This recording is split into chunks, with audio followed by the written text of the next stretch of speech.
অত্যন্ত নৃশংসভাবে হত্যা করা হয়েছে এবং তার লাশ নিশ্চিহ্ন করে গুম করে পৈশাচিকভাবে টুকরো করে বিভিন্ন জায়গায় ফেলে দেওয়া হয়েছে। হত্যাকাণ্ড এবং লাশ কাজ সংঘটিত হয়েছে পশ্চিমবঙ্গের কলকাতা। এটা আপনারা জানেন। বিষয়টা আমরা আমাদের কাছে যে কজন আছে তাদের সাথে কথা প্রসঙ্গে যেটা আমরা জানতে পারি সেটা হচ্ছে তাকে হত্যা করার জন্য মূলত তাদের প্ল্যানটা ছিল প্রায় 2-3 মাস যাবত। তারা এই প্ল্যানটা করে আসছিল তাকে মেরে ফেলবে এবং তাদের সফলতার কারণে এর আগে অনেকগুলি হত্যাকাণ্ড সংঘটিত হয়েছে। প্রত্যেকটি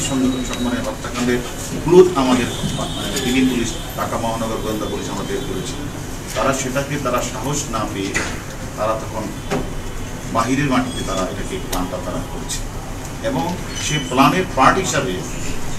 প্রথমে তারা হত্যা করে তিনি এবং যিনি অপরাধটা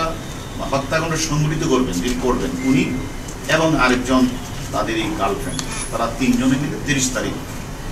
বাংলাদেশ থেকে তারা বিমান যুগে চলে যায় কলকাতা। সেখানে তারা গিয়ে যেই বাসাটা তারা উঠেছে সেই বাসাটাতে ভাড়া করে সে বাসাটা তারা বোঝাতে চেয়েছে যে এখানে ফ্যামিলি থাকবে, এটা কোনো অপরাধের কিছু করবে এরকমই তাদের প্রথম তাদের এবং তারা ঠিক 2 মাস যাবত এটাও খেয়াল রাখছিল কোন সময় আমাদের যে ভিকটিম তিনি আর আগে কিন্তু ওরা জানে যে ভিকটিম 12 তারিখ যাবে, তাদের কাছে প্ল্যানটা জানার পরে তারা 30 তারিখ সেখানে তারা এখানে যায়, গিয়ে ওইখানে আরো 2 জনকে তারা হায়ার করে, অর্থাৎ এই বাসাতে আসা যাওয়া করবে এই 2 জনকে তারা ঠিকঠাক করবে। এর মধ্যে একজন জিহাদ অথবা জাহিদ আর একজন হলো সিয়াম ওইখানে ঠিক করে দেয়। তারপরে উনি যে মাস্টার মাইন্ড উনি সেখানে সবকিছু ঠিক করে 13 তারিখ ওনাকে প্রথমে একটা সাদা গাড়িতে করে ফয়সাল নামে একজন ব্যক্তি তাকে সাদা গাড়িতে রিসিভ করার পরে ওনাকে সেখান থেকে নিয়ে আর কত দূর গেলেই সেখানে যে মূল হত্যাকাণ্ডটা সংঘটিত করেছে উনি আর আমাদের ভিকটিম আর ফয়সাল এই গাড়িতে উঠে, আর ইন্ডিয়ান একজন ড্রাইভার ছিল রাজা, সে বেশি কিছুই জানে না, সে জাস্ট ক্যারিয়ার, সে তাদেরকে নিয়ে ওই বাসায় যাওয়ার পরপরই আরেকজন ব্যক্তি আছে মুস্তাফিজ, উনি ওই বাসায় ঢুকে গিয়ে এবং এরা ঢোকার পরে আর সেখানে জিহাদ অথবা জাহিদ এবং সিয়াম তারা আগে ভিতরে ছিল। সেটা 13 তারিখ 2:51 তারা সবাই ঢুকেছে এবং আধা ঘন্টার মধ্যে কিন্তু ডিভাইসটাকে তারা ভিন্ন খাতে বাইরে সেখান থেকে আবার ভিতরে এসে তারা এটা আপনাদের এটা আসলে বলাও এটা আমাদের সকলের জন্য অত্যন্ত একটা কঠিন বিষয় যে তাকে তারা তাদের প্ল্যানটা ছিল এরকম যে তারা একদিকে তারা বিদেশের মাটিতে হত্যাকাণ্ড সংঘটিত করবে এবং লাশটাকে এমনভাবে গুম করা হবে যাতে কেউ কোনোদিন খুঁজে না পায়, যার কারণে তারা বিভিন্ন পার্টে ভাগ করে দিয়েছে, অর্থাৎ হাড়ির সাথে মাংস আলাদা করেছে এবং সেটা একটা সুটকেসে করে গ্রে কালারের সুটকেসে করে যে মূল যে আমাদের কাছে যিনি আছেন উনি আর হলো জাহিদ বা জিহাদ, যারা 2 জন 2টা ব্রিফকেস করে ওই যে পাবলিক টয়লেটের কাছে একটা গাড়ি ওয়েট করছে, ওইখানে গিয়ে সিয়াম, তার নাম সিয়াম, ওইখানে গিয়ে আমানুল্লাহ চলে আসে। আর তারাকে আমানুল্লাহরও একটা নাম আছে, এটা এরা এখনো অনেকে জানেন না, তার একটা নাম আছে। তার সেখানে গিয়ে তারা ওই 2 জন সিয়াম জাহিদ আর যে ড্রাইভার, সে ড্রাইভার তো জানেও না কি নিয়ে তারা চলে যায় এদিকে, এই পার্ট তারা চলে যায়। আবার এই যে মূল ব্যক্তি মূল যে হত্যা সংস্থা উনি আবার বাসায় চলে আসে, এসে উনি পরের দিন উনি তারপরে আরো 2 জন, যেহেতু 3 জন ছিল 3 জনে বাকি মানুষগুলিকে বিভিন্ন পলিথিন বা বিভিন্ন ইয়েতে করে তারা 15 তারিখে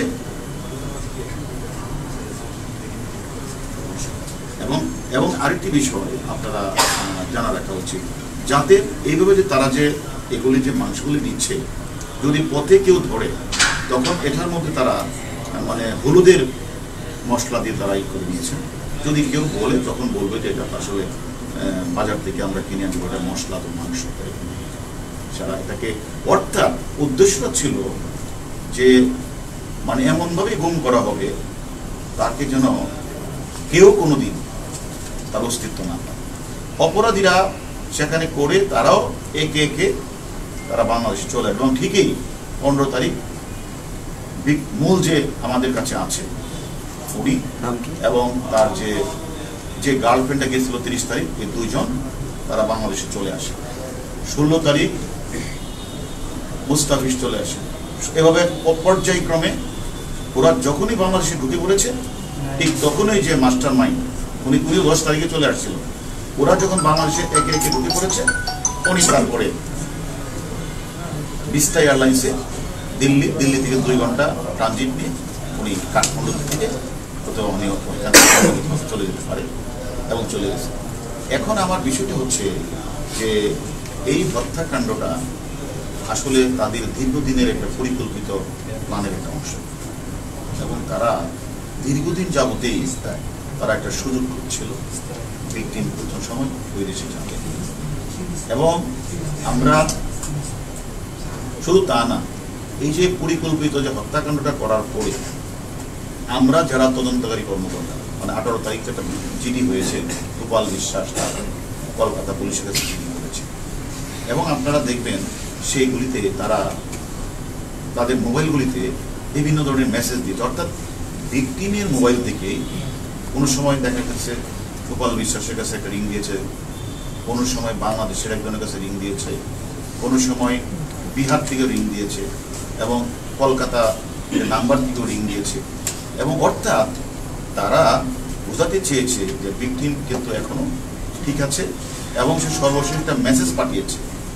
মানে 18 তারিখের পরে। মেসেজটা ছিল এরকম যে আমি দিল্লি যাচ্ছি,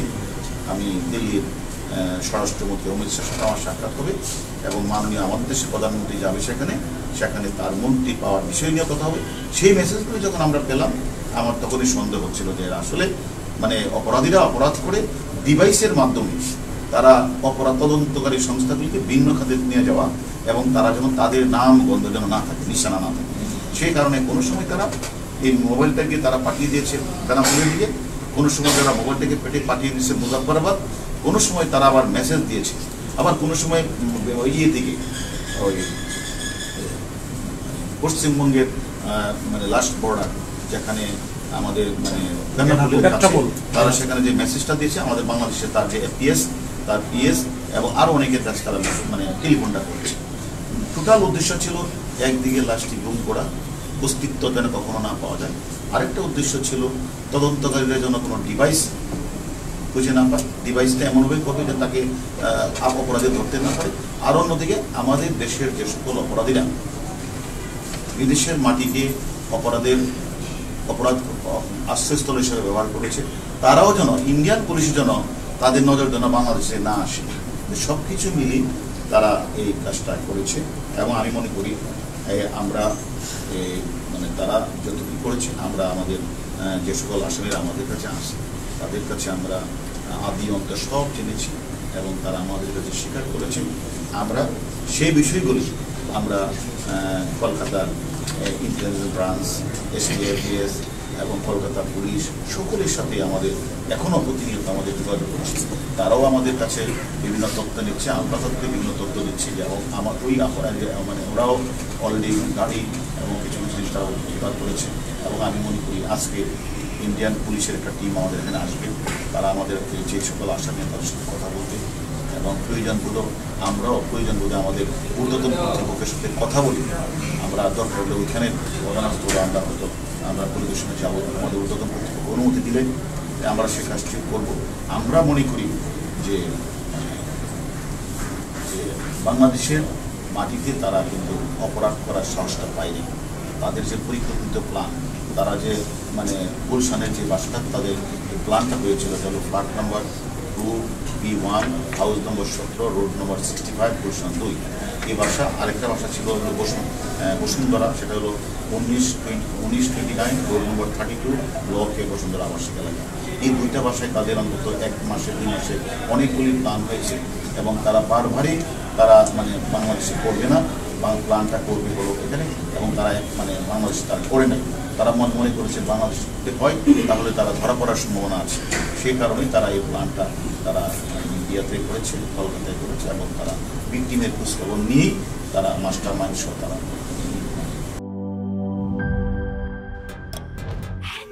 Someone new they